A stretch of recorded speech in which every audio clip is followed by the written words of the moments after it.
Oral English. Welcome to Oral English.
Dubbiin keenya guyyaa arbaa kana fakkaata.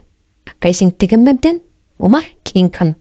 Qophii kana yoo jaallattan chaanaalii kana subscribe, like fi share gochuu hin dagatinaa.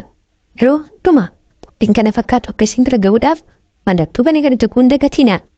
Oral English dandeettii afaan Ingiliffaa keessanii guddisuudhaaf isin waliin jira. Oral